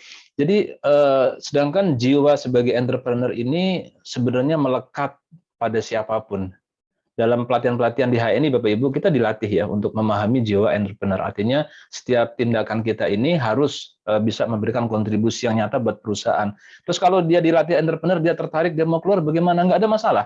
Justru kita berbangga, merasa senang ketika ada karyawan kita yang sukses. Bahkan karyawan kami itu ada yang dulu seorang desainer yang sangat luar biasa, desainer grafis ya, bukan desainer gambar tapi video. Dia bagus banget, kita dorong buat belajar, akhirnya direkrut oleh perusahaan media besar. Kita silakan, itu perusahaan bagus itu, ambil. Bapak Ibu kenal Citibank ya, dahulu ya, zaman saya. Citibank itu terkenal di awal karena dia sebagai pelopor bank bagus ya, dan seluruh lulusan alumni Citibank itu dikejar oleh berbagai bank. Apakah Citibank merasa sayang kalau ada karyawannya yang kemudian pindah ke bank yang lain? Dia sayang sih sayang, tapi itu menjadi sebuah kebanggaan bahwa alumni Citibank itu dahulu, tapi ya sekarang sudah agak berubah petanya, itu sangat menjadi kebanggaan. Atau begini sajalah, buat kita yang orang finance accounting pasti tahu yang namanya konsultan atau akuntan publik Big Five ya, seperti PricewaterhouseCoopers, KPMG dan lain-lain ya. Itu orang bilang bahwa 80% orang yang kerja di PwC misalnya, PricewaterhouseCoopers, itu bertahan hanya setahun 2 tahun kok. Tapi lihat orang yang bekerja di sana benar-benar difasilitasi, setahun pertama di training lebih dahulu. Ya, sekarang gimana kok dia bikin sistem yang bikin orang tuh keluar? Nggak jadi masalah. Yang dicari oleh perusahaan semacam PricewaterhouseCoopers ini jadi kebanggaan bahwa bekerja di PwC, bekerja di KPMG, Ernst & Young dan sebagainya, itu jadi portofolio yang membanggakan, sehingga akhirnya kalau soal cetak orang lagi dia bisa melakukannya. Jadi nggak usah sayang Ibu, kalaupun ada yang keluar itu kita berpikirnya sebagai kebaikan kita ya, bagi kebaikan kita, memberikan kontribusi bukan saja buat perusahaan kita tapi buat seluruh masyarakat ya, sebagai umat bangsa dan negara gitu kan. Nggak usah dipikir, alhamdulillah masih banyak orang yang bisa berkiprah karena dia begitu keluar bukan berarti dia putus hubungan dengan kita, dia masih bahkan bisa memberikan kontribusi dalam aspek yang lain dengan perusahaan kita, percayalah. Yaitu yang harus ada di kepala kita ini. Selalu jangan khawatir untuk investasi di karyawan dan SDM ya. Yang pertanyaan ketiga adalah antara profesional dan passion. Jadi gini Bapak Ibu, kalau passion ini dia akan berawal dari dia belum bisa menjadi passion, dia belum bisa gini, orang kalau nonton seneng sama bola, seneng sama F1 itu passion bukan kan? Pak Anatomi seneng F1, seneng GP. Saya passionnya GP. Main bola, pernah main bola nggak? Enggak, itu bukan passion, itu hobi nonton. Yang dikatakan passion itu adalah ketika dia ini seneng hobi plus bahwa dia bisa you are good playing at it, ya. Dia bisa playing at tennis dengan baik. Dia pinter di situ, menguasai. Itu baru penggabungan antara hobi, seneng, dengan dia pinter, jago, ahli dalam bidang tersebut, itu menjadi passion. Tapi dua ini passion. Passion saja itu tidak kuat, belum cukup kuat. Karena apa? Kalau hanya dua ini, misalnya ada orang, contoh, ada orang dia jago matung, jago bikin patung. Patungnya karena dia memang seneng banget, bagus banget. Sampai kalau Jepara itu ukirannya itu bisa 3 dimensi, ya. Bisa dia bikin hutan gitu sampai kedalaman 10-15 cm, itu luar biasa. Itu kalau nggak passion, nggak mungkin. Kalau nggak dia ahli, nggak mungkin. Tapi ternyata dia nggak bisa jadi nggak bisa jadi uang. Tidak menghasilkan. Passionnya tidak menghasilkan. Itu juga bermasalah. Itu bermasalah. Karena apa? Karena itu dia tidak akan bisa bertahan lama. Dia perlu sesuatu yang lain karena dapurnya harus ngebul, kan? Jadi 3 ini harus hadir bersamaan. Jadi kalau Ibu tadi mengatakan gimana kalau pekerjaan itu passion, tapi ya bagus kalau passion, tinggal mungkin nggak menghasilkan uang. Dia akan menjadi bisnis yang sangat bagus kalau dia passion plus bisa menghasilkan uang. Apalagi yang kalau punya 4 hal. Udah hobi ya, senang dia. Yang kedua dia jago, jadi passion. Yang ketiga menghasilkan uang, jadi profesi ini. Kalau 3 ini ada, jadi profesi. Yang keempat adalah dunia membutuhkan. Nah, punya nilai luhur dalam pekerjaan tersebut. Wah, kalau 4 ini ngumpul, terkumpulnya bisnis dan dakwah misalnya, itu akan sangat strong buat bisnis kita. Begitu ya. Itu jawaban saya yang ketiga. Jadi kalau bisa Ibu punya 4-4-nya, minimal punya 3 hal, maka insya Allah bisnisnya akan sukses. Ya, pengalaman pribadi panjang kali lebar nanti nih Pak Anatomi. Ya, mendingan lain waktu saja ya, kalau yang pengalaman pribadi kita buka lagi saja biar kebagian yang lain. Ya. Baik, ada yang resen lagi Pak Agung. Ya. Persilakan ya. Siapa itu? Pak Husni? Pak Husni, silakan Pak Husni. Langsung saja Pak Husni ya. Baik, bismillahirrahmanirrahim. Assalamualaikum warahmatullahi wabarakatuh. Waalaikumsalam warahmatullahi wabarakatuh. Yang hari ini sambil di perjalanan dari Pekalongan menuju Cikampek, Pak Haji. Masya Allah, Masya Allah. Di rest area Brebes. Ini Pak Agung mengenai saving. Tadi bahwa kita harus menabung itu harus ya. Iya. Apa nantinya investasi atau apapun. Nah, pertanyaan saya, bentuk apa saving kita yang paling bagus itu saat ini? Apakah memang saving itu diinvestasikan ke tanah? Kalau kita usaha sudah jalan nih misalnya, ke tanah, ke emas, ataukah menabung di bank? Iya. Mana pilihan yang terbaik? Terima kasih. Wassalamualaikum warahmatullahi wabarakatuh. Waalaikumsalam warahmatullahi wabarakatuh. Nah, ini Pak Husni nanya begini karena dia memang sudah on the way dalam bisnis ya. Dia sudah menjadi pelaku sebagai entrepreneur, sebagai bisnis. Jadi hal real yang dihadapi oleh beliau.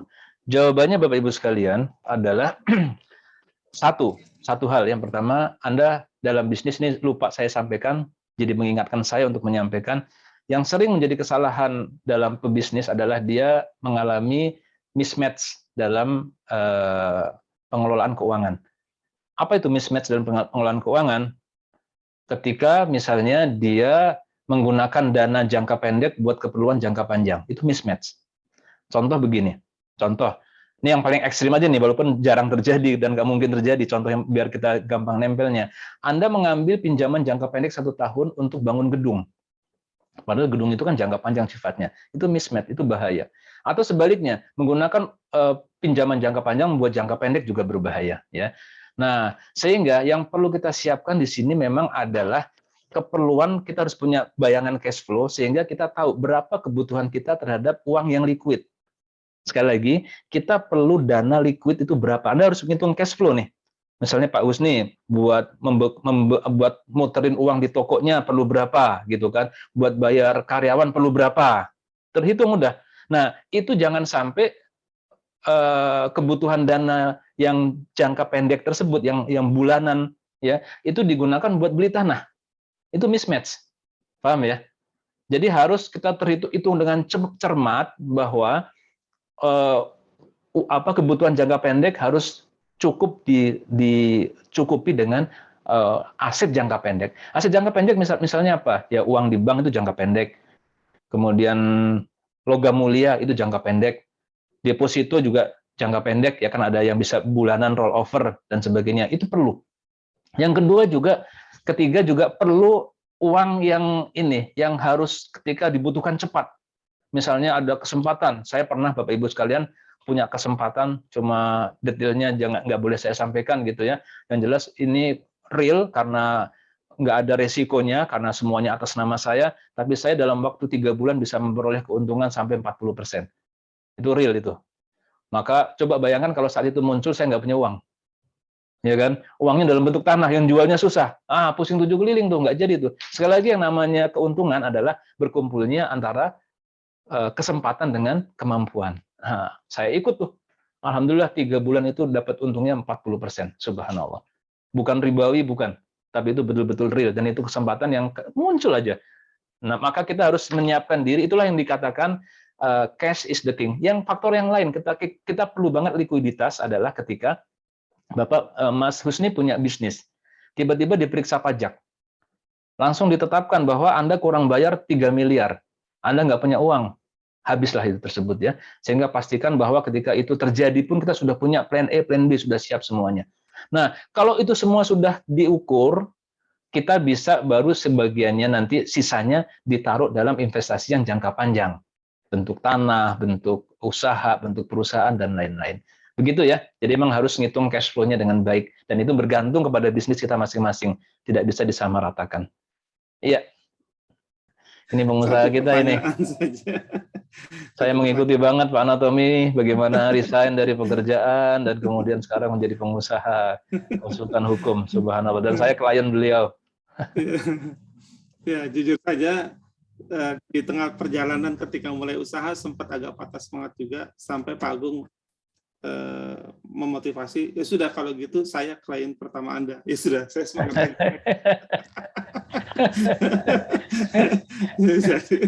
Jadi setelah itu semangat lagi bekerja.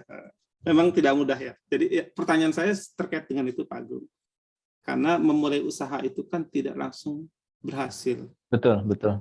Jadi itu butuh waktu hampir 1 tahun, Pak Agung. Iya. Ya, 1 tahun, ya Pak Agung tahu sendiri lah. Iya, betul, betul. 1 tahun. Nah, itu bagaimana menjaga agar selama masa pancaroba itu kita tetap semangat dan tidak mundur lagi gitu, berubah motivasi lagi, sudahlah saya kerja lagi. Kira-kira seperti itu. Iya. Iya. Jadi Bapak Ibu sekalian, itu kenyataannya begitu. Yang saya sampaikan 1,5 jam tadi itu bicara manis, nampaknya indah begitu ya. Tapi pada prakteknya memang tidak seindah yang diceritakan. Kita akan mengalami jatuh bangun. Tapi ternyata Bapak Ibu sekalian, nah ini mungkin tadi pertanyaan dari Bu Yanti tadi ya, yang tidak sempat saya jawab gitu ya, bahwa ini harus kita memiliki jiwa pantang menyerah tersebut. Ya, ini kita akan bicara bahwa orang-orang yang sukses ini itu mengalami berbagai macam jatuh bangun, gagal sukses gitu. Cuma yang membedakan orang yang sukses itu adalah dia ketika gagal jatuh, dia bangkit lagi, jatuh bangkit lagi, jatuh bangkit lagi. Begitu, bedanya itu aja. Ini Pak Anatomi baru sekali, belum apa-apa gitu. Baru sekali, belum apa. Tapi saya nggak mengharapkan gagal, enggak ya. Tapi kalaupun terjadi, ya udah coba lagi. Karena saya kasih rumus nih Bapak Ibu sekalian. Saya kasih rumus kalau anak SMA 8 itu pasti akan paham rumus ini kan. Saya kasih rumus nih. Sukses sama dengan gagal plus 1. Gitu, sukses sama dengan gagal plus 1. Jadi kalau Anda sudah 3 kali gagal, yakin sukses sama dengan 3 tambah 1. Yang keempat yakin akan berhasil kan gitu. Gitu ya. Nanti udah 4 plus 1 yang kelima. Karena kita nggak pernah tahu Allah kasih keberhasilan itu pada saat kapan ya. Kadang-kadang udah deket banget keberhasilan, taunya kita sudah menyerah duluan gitu. Ini sering kali terjadi gitu. Cuma memang kita bagusnya punya mentor, yaitu punya mentor itu kita tidak trial and error. Ini perlunya kita punya mentor dalam pemilihan bisnis, dalam operasi bisnis. Nanti Bapak Ibu sekalian, Pak Anatomi, jangan salah nanti. Banyak kalau bicara startup, orang kita ini yang berhasil di startup tuh banyak sekali, banyak banget yang berhasil sukses di startup itu. Tapi ketika mencapai stage kedua, udah growth, banyak yang hancur. Kenapa? Taruhlah startup udah berhasil, udah mulai banyak duit, dia nggak mempersiapkan buat stage berikutnya. Karena karakter di startup dan karakter di growth itu berbeda. Masuk ke stage berikutnya beda lagi. Itu semua punya ada checklistnya itu ya. Kita harus paham mana yang perlu disiapkan. Misalnya udah sampai growth, sudah berhasil, dia nggak mempersiapkan adanya sistem yang baik ya, pendelegasian yang baik, SOP yang baik. Berikutnya yang terjadi kekecewaan klien, customer, hancur berikutnya. Nah ini semua berhasil di stage pertama pun, tantangan di stage kedua masih nggak sedikit. Saya alhamdulillah Bapak Ibu sekalian banyak memberikan coaching ya. Kita punya cukup banyak UMKM yang kita coaching, dan saya sekarang ini memimpin sejenis asosiasi pengusaha yang kalibernya besar di Indonesia ini, ya, yang insya Allah terus banyak kita ingin memberikan sumbangsih kepada UMKM. Jadi kita ini coaching langsung kepada para UMKM gitu. Ada ratusan UMKM kita coaching langsung. Boleh datang konsultasi kepada kami ini. Nah, jadi yang menjadi pertanyaan adalah yang seringkali begini. Tadi kan misalnya Pak Agung bilang perlu coach, perlu mentor gitu. Kalau Anda salah, nemu coach sama mentornya adalah trainer. Tanya nanti kalau nemu coach ya, kalau Anda mau mengcoach bisnis, coach apa begitu kan? Karena kalau dia nggak punya bisnis mau mengcoach apaan? Ya kan dia sendiri nggak bisnis. Bisnisnya adalah coachingnya itu sendiri ya, itu biasanya tidak applicable ya. Tapi cari bahwa coach atau mentor ini yang benar-benar adalah pelaku bisnis. Pasti Anda akan mendapatkan banyak hal gitu ya. Dan yang berikutnya saya kasih kiat lagi, Anda kalau mau sukses bisnis, Anda harus punya Ipin dan Upin. Apa tuh Ipin dan Upin? Sahabat. Karena apa? Berat bisnis ini, bangun bisnis itu berat. Anda punya sahabat yang sehati, yang bisa kalau ibaratnya main bola itu ngoper udah nggak pakai nengok lagi. Nah seperti Pak Anatomi punya Pak Bobby ya kan, itu yang sahabat yang kayak gitu tuh jauh lebih bisa meleverage ya, bisa membantu kesuksesan bisnis kita dan banyak hal. Oke, jadi nggak usah pusing kalau orang tadi ya sudah punya attitude sukses, dia nggak peduli, gagal ya bangkit lagi, gagal bangun lagi, pasti akan suksesnya gitu. Begitu Pak Anatomi ya. Baik, terima kasih banyak. Ada lagi yang lain? Ini ada yang resen lagi. Silakan Pak Ibnu Hamzah. Silakan. Ini subhanallah lebih dari 700 ini. 765 tadi terakhir Pak. Ya sebentar Pak. Saya open video dulu Pak. Silahkan. Sebelumnya Assalamualaikum warahmatullahi wabarakatuh. Waalaikumsalam warahmatullahi wabarakatuh. Salam hormat untuk Bapak Agung dan Bapak Anatomi Mulyawan. Sebelumnya perkenalkan saya dari Kebumen. Alhamdulillah sudah 1 tahun kayaknya bergabung di HNI HPAI dan saat ini sudah di level distributor Pak. Yang saya tanyakan Pak ya, antara investasi ilmu dan harta Pak, kalau misalnya dilevelkan 1 atau 2, kira-kira yang 1 yang mana, yang 2 yang mana. Kemudian yang kedua, seperti yang tadi disampaikan bahwa ketika kita berbicara teori menjadi seorang pengusaha, sepertinya kalau secara teori itu mudah ya Pak ya. Tapi pada prakteknya kan memang tidak semudah yang diucapkan, karena betul.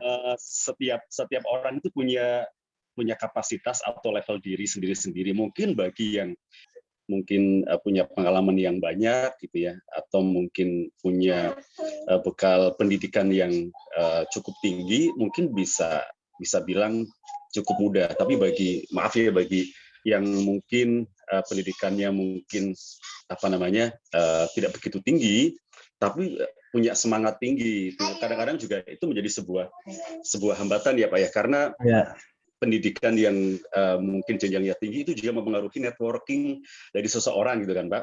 Oke, baik. Yang pertama antara ilmu dengan investasi yang lain. Ya, yang jelas ilmu ini adalah prerequisite, adalah keharusan untuk kita bisa sukses. Jadi memahami bisnis baik secara normatif umum maupun sesuai dengan bisnis, atau jadi ada namanya hard skill, ada soft skill, baik itu soft skillnya maupun hard skillnya ini wajib dikuasai. Akan tetapi mempertentangkan antara ilmu dengan investasi di sisi yang lain kadang-kadang nggak pas juga, karena tidak semua ilmu itu sifatnya mahal. Anda nggak perlu kursus-kursus yang harganya mahal ya. Kalau kita kursus dalam misalnya personality saja, kalau kita ambil kelasnya Anthony Robbins itu ya harganya bisa ratusan, bisa puluhan belasan juta rupiah begitu. Kita nggak usah sampai di situ, apalagi kalau Anda di HNI, Anda beruntung karena coach-coachnya ini bahkan bisa Anda peroleh dengan gratis. Pelatihan-pelatihannya itu free, dan itu semua keilmuan semua yang bisa menambah kapasitas Anda gitu kan ya. Yang kedua tentang kapasitas yang ada pada diri kita dihubungkan dengan kesuksesan. Kalau kita bicara sebagai eksekutif, sebagai karyawan atau staf, itu subhanallah ya, kita mungkin nggak bisa bersaing dengan mereka. Mereka lulusan Harvard, S3, S2, lulusan Singapura, luar negeri. Nah, sedangkan kita mungkin adalah orang kebanyakan, kan begitu ya. Tapi sekarang kita renungkan sekarang buat permisalan dalam dunia sekarang, dunia yang sosial media begitu luar biasa, terjadi disruption. Yang pertama adalah para influencer ini kita jumpai orang-orang kebanyakan bisa mengalahkan orang yang membangun sosial medianya, followernya itu dengan dana yang besar. Kan ada nih, misalnya kalau di YouTube itu ada, saya nggak usah sebutkan nanti ini ya, itu sampai dia punya studio sendiri. Ada yang kalau di bidang otomotif, dia punya mobil beli sendiri, ngasih giveaway berupa mobil, punya buat perlengkapan-perlengkapan yang sangat mahal gitu. Ternyata ada model-model pembantu rumah tangga atau buruh migran Indonesia di Korea yang kemudian dia cuma ngesut keseharian saja, terus dia dapat rezeki nikah sama orang Kanada, dan di Kanada pun dia terus cuma motoin dapurnya, ngevideoin suasana salju di rumahnya, tapi followernya banyak dan dia menghasilkan uang yang sangat banyak. Atau yang fenomenal misalnya seperti di YouTuber itu tuh ada yang cuma nge-shoot mainan balon anak-anaknya doang itu. Ternyata dia bisa mendapatkan 54 miliar ya dari YouTube yang seperti itu. Followernya bisa mencapai belasan ribu, bahkan itu satu kali dia posting begitu sederhananya mengalahkan postingannya Justin Bieber sekalipun, kalah sama dia itu. Luar biasa ya. Ini terjadilah sebuah masa di mana background orang itu tidak lagi mempengaruhi gitu ya. Seorang lulusan SMA, SMP itu bisa mengalahkan profesor, bisa mengalahkan S3, S2, S1 sekalipun. Jangan khawatir, dan itulah terjadi di HNI. Mas Dahri tahu banget ya bahwa kalau kita lihat portofolio atau background daripada para leader-leader top HNI ini, mereka orang-orang biasa semua. Orang-orang kampung, orang-orang desa, ya jarang yang sampai S3, S2, eksekutif, jarang ya. Mereka ternyata bisa mereka memperoleh kesuksesan yang sangat luar biasa ya. Ini sebuah tempat di mana ada namanya Pak Puput Jaiman tuh misalnya. Dia tinggalnya di Kalimantan Barat, bahkan bukan di Pontianak, di pinggiran Pontianak. Dia tahun 2017 itu masih sebagai penjual es ponti di pinggir jalan, coba bayangkan. 2017 belum kemarin. Jualan es ponti di pinggir jalan, masih muda orangnya. Tapi orangnya kreatif banget. Dia kemudian bergabung dengan HNI, dan dia ini kemudian mempelopori semua rekrutmen, pembinaan, dan lain-lain. Bisnisnya itu online semua, karena dia masih muda ya, nggak gaptek. Subhanallah, 2018 saja sudah jalan-jalan ke Palestina, jalan-jalan umroh sebelum pandemi ya, dan penghasilannya sudah sangat menarik sekali, luar biasa. Ternyata bisa dilakukan ketika kita yang tidak bisa dilakukan di tempat yang normal, di sini kita bisa melakukan seperti kondisi daripada disruption sekarang ini. Bagaimana perusahaan-perusahaan besar yang matang ini di masa pandemi ini gulung tikar. Coba lihat Giant, lihat Ramayana, Matahari, yang bermodal besar, yang sangat luar biasa, gulung tikar. Tapi emak-emak ini yang rumah tangga, yang rumahan ini ternyata pada saat ini meroket, dan banyak yang kemudian justru bertumbuh luar biasa di saat pandemi ini. Ini menunjukkan bahwa terjadi disruption. Background pendidikan dan lain-lain tidak lagi berpengaruh di sini. Itu yang harusnya peluang ini Anda tangkap, Mas Dahri, ya, dan kita semua. Terima kasih, Pak Anatomi, bisa lanjut. Baik. Pertanyaan terakhir Pak Agung, karena sudah Ya. pukul 3. Iya, sudah jam 3. Ada pertanyaan dari Lela, ini Lela dari Semandel ya. Oh iya, silakan Bu Lela. Silakan, ini pertanyaan terakhir ya Lela, silakan. Oke. Assalamualaikum warahmatullahi wabarakatuh. Waalaikumsalam Terima kasih warahmatullahi Tommy. wabarakatuh. Kebetulan saya membernya SMS 92 nih. Masya Allah. Ustadz. Saya dan suami sama-sama menggeluti bisnis, tapi beda bisnis.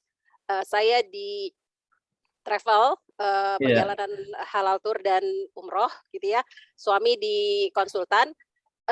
Ini kan berkaitan dengan mempersiapkan masa pensiun. Nah, yang saya tanya, kebetulan saya juga sudah menuju hampir SM ya. Saya sudah hampir punya 2 stokis di bawah saya. Wah, gitu Masya ya. Allah, Alhamdulillah. Nyambi, jadi mungkin Bagus, bagus Bu. Bagus. apa namanya jamaah-jamaah saya tuh saya kasih souvenir dalam bentuk produk-produk HNI. Alhamdulillah, Masya Allah, Masya Allah. Itu mungkin salah satu strategi saya ya dalam mencoba menggabungkan bisnis-bisnis yang saya coba jalani gitu. Nah, cuman yang saya ingin tanyakan adalah kalau pegawai mempersiapkan masa pensiun. Nah, kami ini yang punya bisnis ini gitu ya. Kapan menentukan masa pensiun kami sendiri gitu loh. Maksudnya dalam arti kan kami menggaji diri sendiri dan menggaji orang lain gitu. Iya. Nah, pada saat kami bergabung di HNI itu pun sebenarnya kan ada pekerjaan-pekerjaan yang menjadi PR kami juga yang harus kita pikirkan gitu kan. Yeah. Nah, cuman kalau HR ini sendiri mungkin lebih kepada sistem yang berjalan. Nah, kalau usaha-usaha kami sendiri seperti travel ataupun konsultan itu sebenarnya titik mana sih yang membuat kita menjadi pensiunan gitu. Itu mungkin yang ingin saya tanyakan. Ya, terima kasih. Assalamualaikum warahmatullahi wabarakatuh. Waalaikumsalam warahmatullahi wabarakatuh. Iya, Bapak Ibu sekalian, terutama Bu Lela, kalau di kepala saya usia sudah 52 tahun ya, saya belum punya planning untuk pensiun sampai usia berapapun. Nanti pensiun saya, rohah saya, istirahat saya setelah meninggal nanti. Itu doa yang selalu kita ucapkan kan, untuk menjadikan rohatalana min kulli syarr itu setelah kematian kita. Jadi, tapi kita ketahuilah kalau kita memilih menjadi entrepreneur, selamat datang di kawah candra di muka di hutan belantara. Karena Anda justru memasuki medan yang bikin pusing. Tadi seperti dibilang tadi, kalau kita jadi pegawai, mau lebaran, kita senang terima THR kan. Tapi ketika kita menjadi pengusaha, kita justru pusing karena harus memberikan THR kepada para karyawan kita. Memang semangat kita ini udah semangat memberi, semangat untuk berbuat ya, semangat buat memberikan kebaikan buat orang lain gitu. Oleh karena itu kalau kita tidak mau terlalu repot, karena kita biar bagaimanapun semakin tua nanti, semakin lemah, maka kita harus berpikiran untuk melakukan tadi delegasi dan duplikasi. Duplikasi buat men-scale up, membesarkan, delegasi pun juga untuk mengokohkan sistem. Jadi artinya kalau Ibu tadi bisnisnya adalah travel umroh, maka bagaimana agar travel umroh ini berikutnya dilanjutkan oleh para generasi penerus gitu. Jangan semuanya dipegang sendiri. Kalau sekarang di awal kita harus ngikutin semua proses dari A sampai Z, dari mencari konsumen sampai dengan operasional di tanah sucinya, kita harus tahu gitu, agar kita tahu sampai detail bisnis kita. Tapi setelah kita tahu, kita bisa segera menunjuk orang yang kita percaya, sehingga akhirnya nanti dia menjadi general manager, dia menjadi direksi, kita cukup komisaris, ya kan, pada akhirnya kita bisa bisnis lagi, buka bisnis yang lain yang masih sesuai dengan core kompeten kita, dan tapi bisnis kita semakin meluas. Jangan berpikiran kemudian kita megangin bisnis kita itu selamanya. Nah, kalau di HNI sendiri, sampai dengan Ibu menjadi seorang executive director pun itu masih seperti tadi, masih pusing 7 keliling, masih harus kerja keras gitu. Tapi sudah mencapai sebuah posisi yang agak stabil ketika sudah menjadi seorang loyal executive director. Itu penghasilannya sudah cenderung fix ya, dan akan menjadi luar biasa lagi ketika sudah mencapai peringkat seperti Sapphire, Emerald, Platinum ya, atau LCED. Nah, itu barulah kita saat itu bukannya kita tidak bekerja, kita tetap bekerja. tapi kita bekerjanya sudah kelasnya berbeda. Kita sebagai seorang ambasador, motivator, ya, selalu melayani, memotivasi seluruh agen-agen di bawah kita. Begitu Bu ya. Memang sampai dengan titik tertentu kita masih perlu, bahasanya adalah mandi keringat, berdarah-darah dengan penuh kesungguhan. Kalau kita nggak punya kesadaran tersebut, jangan jadi entrepreneur. Ya, jadi investor aja dah mendingan. Jadi investor itu apa? Ya punya duit, invest saja. Kita nggak usah ikutan terlibat di bisnisnya. Tapi hasilnya tentunya tidaklah kurang berkah. Kenapa? Coba saya ingin menyampaikan begini. Kita kalau punya uang naruh di bank, naruh di emas, kena zakat nggak?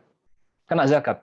Harus bayar minimal 2,5% dari yang kita simpan. Tapi kalau kita naruh di saham di sini bukan saham di reksadana ya, tapi saham itu adalah di bisnis real. Kita naruh saham, kita mau naruh usaha. Bayangkan kita bisa menghidupi puluhan, mungkin ratusan orang. Apakah saham kita kena zakat nggak? Saya konsultasikan ini dengan Dr. Oni Syahroni, Dr. Mawardi Muhammad, dan sebagainya dengan para pakar, tidak kena zakat. Karena Allah menghargai ketika uang kita itu real untuk usaha yang memberikan penghidupan ke banyak orang. Nah, itu yang luar biasa. Yang kita didorong ini buat agar harta kita ini produktif, ya, bukan mati. Karena kalau mati, harta kita nggak mengalir, sumur yang nggak mengalir airnya pun akan keruh, akan beracun. Sungai yang tidak mengalir airnya pun akan keruh dan tidak. Tapi kalau terus mengalir, dia akan bening dan sehat. Begitu, Bu Lela. Mohon maaf kalau tidak bisa tuntas menjawab karena sudah lewat waktu. Terima kasih buat teman-teman semua yang hadir. Senang berjumpa dengan Anda. Mohon maaf kalau ada salah-salah kata. Assalamualaikum warahmatullahi wabarakatuh. Waalaikumsalam warahmatullahi wabarakatuh. Terima kasih banyak kepada Pak Agung. Ini alhamdulillah tadi peserta terakhir itu sampai 765 partisipan. Alhamdulillah, ya, Pak. Masya Allah. Dari seluruh Indonesia, baik dari macam-macam lah, dari teman-teman SMA 8 juga ada. Gitu. Mudah-mudahan apa yang kita diskusikan pada siang hari ini membawa manfaat, memberikan keberkahan untuk kita semua, untuk Pak Agung, untuk kami, dan untuk kita semua, ya, memotivasi kita semua untuk menjadi entrepreneur. Nah, kan kalau sukses kita juga dapat pahala jariahnya, Pak Agung, ya. Ah ya, betul, Masya Allah, betul. Gitu. Baik, nanti akan diskusi kita ini akan kita coba share, baik di saya akan diskusikan dengan adminnya, dengan hostnya, akan di-share baik di link YouTube-nya Smandel 92 ataupun di link YouTube HNI, ya. Jadi Saya akan share nanti di YouTube saya, Insya Allah. Jadi bisa ya. diambil di sana. Cuma mungkin perlu waktu buat proses, ya. Ya. Tapi kalau Semandel mau posting, alhamdulillah nggak jadi masalah, double nggak apa-apa. Baik. Terima kasih banyak Pak Agung dan semua teman-teman semua yang hadir di sini. Saya sebagai MC minta maaf kalau ada yang kurang pas, ya. Pasti tidak menjawab semua pertanyaan-pertanyaan karena masih ada yang raise hand. Tapi berhubung waktunya sudah terbatas dan kita menjelang asar, maka kita akhiri pertemuan kita pada sore hari ini dengan membaca Alhamdulillahirabbil alamin. Alhamdulillahirabbil alamin. Dan kita tutup dengan doa kafaratul majlis. Subhanakallahumma bihamdika asyhadu an la ilaha illa anta astaghfiruka wa atubu ilaik. Assalamualaikum warahmatullahi wabarakatuh. Waalaikumsalam warahmatullahi wabarakatuh. Ya, terima kasih semuanya.